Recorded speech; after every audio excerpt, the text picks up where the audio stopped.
Hey everyone, today I'm going to show you how to create a Gemini gem. Gemini is an AI tool that's already embedded in all of your Google platforms. And this, by the way, is a free tool that can allow you to create your own agent, an AI agent that you are going to program with the specific tools and knowledge that you want it to have, and its own functionality as well. I could see this being used with professors for a variety of tasks, either personally or as part of their course content. I also could see students creating gems for various reasons. And I'm going to show you how to do it today. And then I'm going to talk to you about how I have used it and how I could see it being used. First, you're going to go to Gemini. I am in my Chrome browser. And you can just Google Gemini. I also, I know this is backwards for you, but in my upper right-hand corner on my Chrome browser, you can see the Gemini already in the upper right-hand corner. It says Gemini. You can click on that as well. So either way, I will say this, it is free.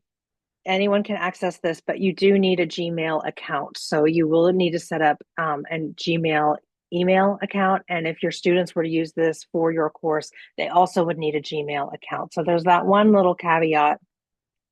Your usm.edu email would not work. You would need a Gmail account. So anyway, I am in Gemini. This is my home page. On the left-hand side here, you will see the drop-down menu. If you don't have that, click on the three lines and it will come open. You will see some gems that I've already made under my stuff. You also can start a new chat if you want. It works very similarly to GPT, ChatGPT. Here are some chats that I've created on the bottom. And then in the middle, you'll see gems, and you'll see some gems that I have created and the word gem with a right hand arrow. I'm going to click on that, and this menu pops open. So in the top, you have some guides and just some like learning materials. My gem from labs, it will help you create a gem if you just want to enter in a dialog box. But I know how to do this, so I'm going to show you how to create a gem when you don't really need guidance from the gem itself. Down here under my gems, there are some gems that I've made, and I'll show you in a second. And then on the right-hand side, you'll see this blue circle or oval that says new gem. I'm going to click on that. And when I do, this menu pops up. So you have name, description, instructions, default tool, and knowledge. The name you're going to give your bot can be anything. The When I saw this presented at a conference by a great professor at UNC Charlotte, he had a Wizard of Oz theme. So every one of his gems had a Wizard of Oz theme. In my course last semester, I created a clue theme that I'll show you in just a minute. It can be anything. Today, I'm going to set up a bot that is going to be a syllabus guide for one of my courses. I can see this being very useful for students who don't read the syllabus, but they want to know an attendance policy or they want to know a due date. So I'm going to set up a bot that's going to do that. It is going to help students with my syllabus. And I'm going to call him Safari Guide. Oops, I can't type today. Safari Guide, but it could be Bob. It could be whatever you want it to be. So the description, this is what your gem is going to do, and this is how it is going to present to your students when they interface with your gem. So describe your gem and explain what it does. I'm going to say you are a syllabus Safari guide. Now, those of you who have taken AQ with me, I call the syllabus reconnaissance a syllabus safari. So this is a little bit of a joke that in my mind is like kind of like a dad joke. I think it's hilarious. You are a syllabus safari guide here to help students navigate the syllabus and course assignments for MED 199. That's what I'm saying. Now, it could be anything, but this is what your students are going to see when they use your bot. Then for instructions, you'll see this template language here that says you are a horticulturalist with background in natural lawns and native plants, and you help people plan low water gardens, take into account location and so forth. That's just kind of an example, but this is what you are going to tell your bot to do and how you want your bot to interface with your students. It could be, for example, you're going to tell it what character it is if it has a character. You're going to tell it what level of um, language it's going to use. Do you want it to be professional? Do you want it to be colloquial? Do you want it to make jokes? Do you want it to have a dry sense of humor? Um, how do you want your bot to interface? The other thing that you can put in this is what you don't want your bot to do. So for instance, like in my assignment that I'll show you in a minute, I did not want my bots to be able to write the paper for my students, but I did want my bot to give it some suggestions. So if you don't want your bot doing the writing, then you can tell it, do not write this paper for the students, or do not tell them the right answer, but try to lead them to the right answer. Whatever you want it to do, but also what you don't want it to do. So I'm going to say you are a Safari guide who will help students find information about from the syllabus. You are funny. And just for fun, I'm going to say uh, and like to make puns.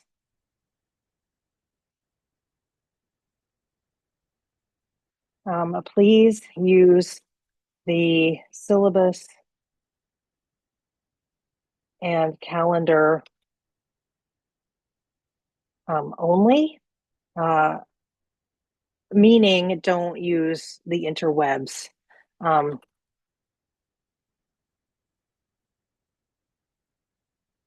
okay. Now, default tool. You can be as specific as you want. You can go on and on and on, however you want to do. That's up to you how many instructions you want. The more specific, just like all AI, the better the prompt, the better the output. So you can fine tune this. You can do any kinds of things that you want. You can be as specific as you want. For our purposes, I don't want to take a lot of time fleshing this out. So this is what I'm going to leave it as. Default tool.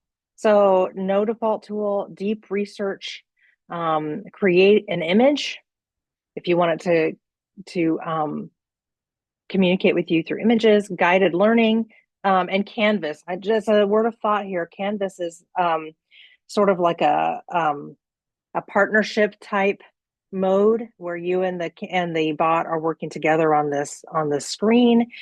This does not mean Canvas integration. When you would integrate this into Canvas, you would use the link. So you would be importing a link into Canvas. This does not actually mean an LMS system. So just be aware of that. I'm going to say guided learning. I don't know that it necessarily matters in this particular case, but in terms of what I created for my course, it would matter. And then knowledge.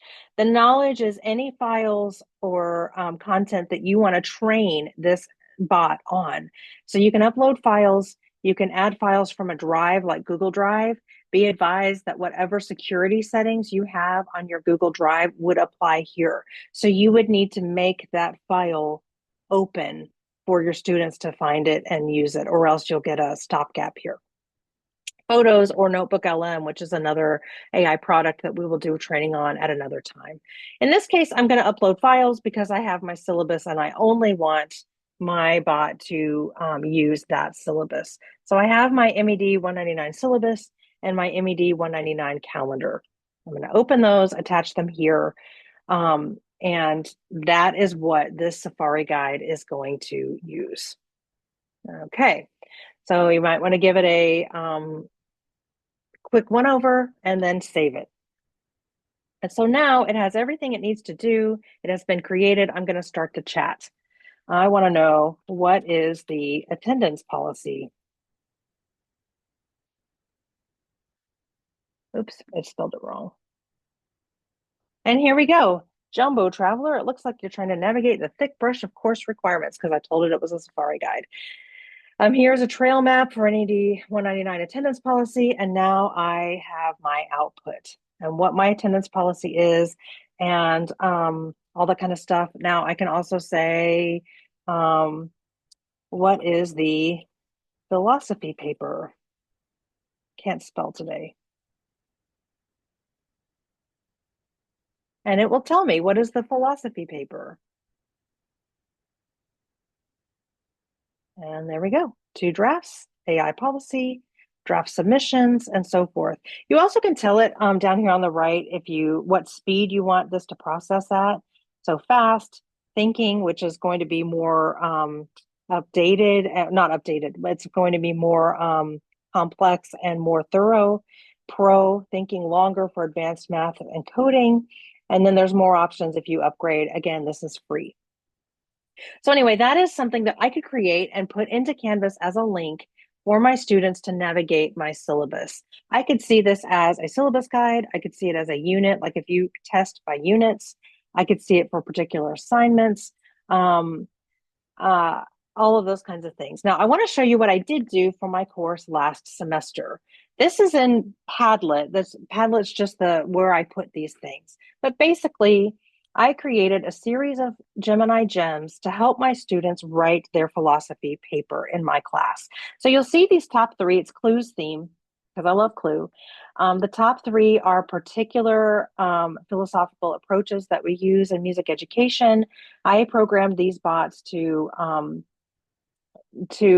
navigate specific types of philosophical approaches. So, like we have Professor Praxiel, Kernel Utility, and Miss Aesthetica.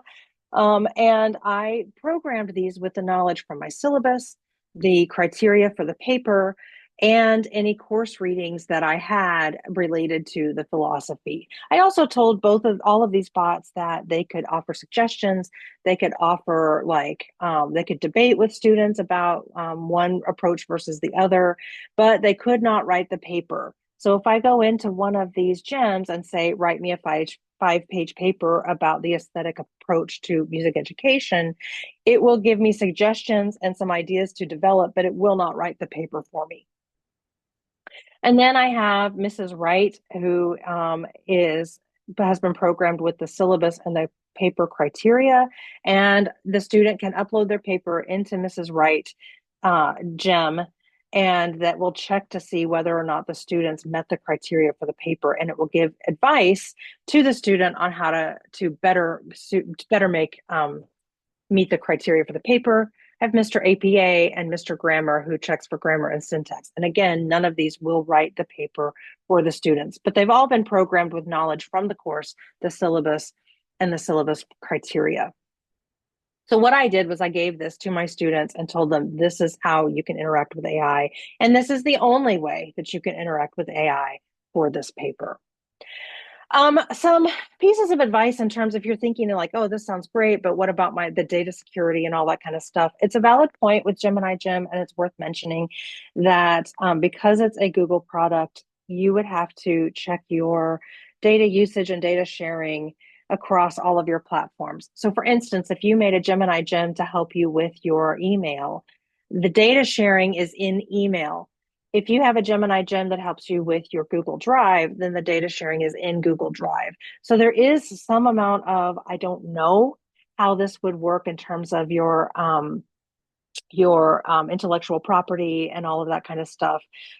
I have read the legal documents with Google, and it does say that they don't use your information and they don't share your information and whatnot. I don't know if I believe that or not.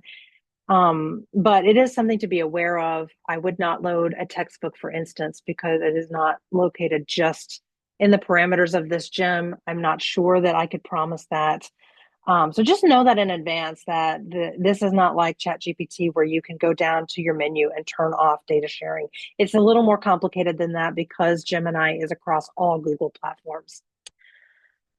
Anyway, that's what I wanted to show you today. If this is interesting to you and you want more playtime or want us to offer some follow-up sessions or whatever, let us know at cfd@usm.edu, and we're happy to help you, and have a great start of your semester.